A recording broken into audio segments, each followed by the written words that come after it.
Tom, dude, I need your help big time. I'm really trying to do some stuff in Word and get it formatted correctly, and these tabs are just killing me. I can't seem to get stuff lined up right, and that's kind of supposed to be the whole purpose of using tabs, right? Absolutely, Tommy. You got the right idea, so why don't you just tell me what's going on? I'll see if I can help you out. Okay, well, the first thing I'm trying to do is help with this resume where we're listing out the company somebody works for, and then on the right side of the page, we want the dates they worked there, but we want them to line up on the right side. Problem is, I can't get these dates to line up, and I've tried typing extra spaces or more tabs, and I just can't get it right. So is there anything you can help with there? Okay, well, let's see what you got here. I'm going to go ahead and go to the Home tab and show all the hidden characters. I'll click this paragraph mark here and see what we have. Okay, that's what most people do, is just put a bunch of tabs in the line and hope they line up correctly. It's not really the best way to work with tabs. By default, tabs stop at every ½ inch, and we want to be much more specific about where the tab stops and how they behave. Well, that sounds awesome. Whatever you could do is going to make it much better because this just sucks right now, and it's taking me way too much time to figure all this out. Okay, well, a couple of things up front. Whatever custom tabs we set up are going to be tied to the paragraph, and the paragraph is designated by that paragraph mark. So just keep that in mind as we get started. We're going to see how to utilize that a little later. The first thing we want to do is delete those extra tabs from both of those lines. Next, we want to make sure the ruler is showing. So if it's not, we're going to go over to the View menu, and that's where you can toggle the ruler on and off. Now that the ruler's on, let's put our cursor on one of the lines that we want to set a tab stop on. Let's go ahead and see how we're going to use that ruler. If you look to the left, you're going to see a little box that doesn't really look like anything over on the left-hand side. Now this box shows different types of tab stops you can put into this line, and it starts with just a simple left-align tab. That means whenever you have that tab and continue typing, it's going to type like you expect. It's going to keep typing to the right and keep that left margin static. What we want is what's called a right-align tab, so that when we enter the dates, they're lined up on the right. Let's cycle through the different types of tabs we have, and you'll just see there's several different ones. Let's choose the right align tab, and then we're going to click on the ruler at 6 inches and put that tab down. Okay, now that we've done that, I want you to go in between Plum Solutions and the first date and hit that tab key one time. Now how cool is that it just put that tab right there for us? All right, that's pretty cool. So we've got one tab stop in there, and it looks like it's right aligned. So should we just do the same thing with the next line? Absolutely.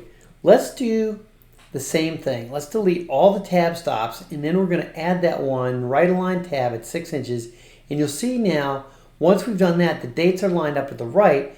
And because it's the right tab, if we happen to type more information on one of those for whatever reason, see the text is going to actually move to the left to keep the right side lined up on that tab stop. Wait, that's really cool. And I think this is exactly what I need to make this work. But now that I'm looking at it, what happens if I don't want the tabs right at 6 inches? I actually need them to be at the edge of the page, so that would be like at 6.5 inches. What do I do now to move that around? Do I just have to make more? Well, the beauty of it is once they're on the ruler, you can click and drag the tab stops and just move them to the left or the right, and they'll end up wherever you want them. So we can go and just click on each line and move each of those tab stops to the right. The other thing you can do, if you want to get rid of one and reset it, you can just click on it and drag it off the ruler, and then that tab stop goes away, and you'll see it just goes back to what it was before. That's pretty slick, dude. So I have to do this again on every line now. If I have like 6 or 7 companies, I have to set the tabs again, right? Not really. The tabs are associated with the paragraph that you're on. So for the first two we already typed in, we had to go and do that. But now that we've got some formatting tied to that paragraph mark, if we go to the end of the line of either of those and hit enter, those tabs are going to carry forward to the next paragraph we make.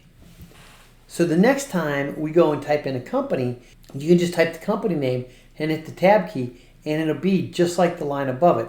So it's a really good feature. And just remember the custom tab settings are associated with the paragraph. Okay, I'm definitely feeling it. This is making sense. Now, what if I want to put like a job title in between the company name and the dates? How would I do that if I've already set the tab for the dates on the right side of the page? No problem at all. All you have to do now is go up to your ruler, pick the type of tab we want to do, and we're going to do a left aligned tab this time, and maybe we'll put it at 2 inches. And then we'll click the ruler for each of those paragraphs, and you can highlight the paragraphs together if you want to put the tab in. Now when we do that, you're going to see that the dates moved over because now the first tab for that paragraph is the left line tab we put at 2 inches. So what we have to do is just hit tab one more time so that we have that intermittent tab stop in there that we're going to put the manager title once we're ready. Okay, this is actually kind of badass, and I never thought I'd actually be saying that about tabs. Ha! Well, since you're already there, let me show you one more thing that can be done through the tab dialog box. In the paragraph section of the home ribbon, let's click on the expand dialog option, and then we're going to see at the bottom button for tabs. Let's click on that, and here's where all the tab information is for that paragraph. You can see right there the ones that we've set so far and how they're defined, whether they're left to right aligned, whether they're left aligned, right aligned, centered, or whatever. But there's this little thing called leaders. So let's click on the second tab, and now we're going to go down and put a dotted line leader on that tab. And when we go ahead and click OK, watch what happens. It puts dots from the job title to the date, and a really cool thing is if you move your tab stops around, the dots expand or contract to fill that space. It's called a tab leader, and it's really useful. Okay, dude, just stop now. You're just trying to show off and be fancy. Like, this is totally blowing my mind. Did not even know this was a possibility. And so this is really, really cool. I'm going to guess then, too, that we've looked at a left align or right align tab. I'm guessing that one looks like an upside down T is centered. But what's that one looks like an upside down T with a dot there? I don't get that one at all. Oh yeah, that's a centered around the decimal tab. Now this one honestly is not used very often, but it's really cool when you need it. Let me scroll down just a bit and show you an example now. This is just a little block of text that we wrote up here. Have some fractions in their decimal equivalents. This wouldn't be good for a right align or a left line or even centered, because the number of places to the right of the decimal is different for each number. So the best way to display these numbers is to have them centered around the decimal, and that's what the tab with the dot does. All right, Tom, I think I'm good. That does it for me. Thanks for dropping off some of your mad skills on me, brah. No problem, Tommy. Hit me up whenever.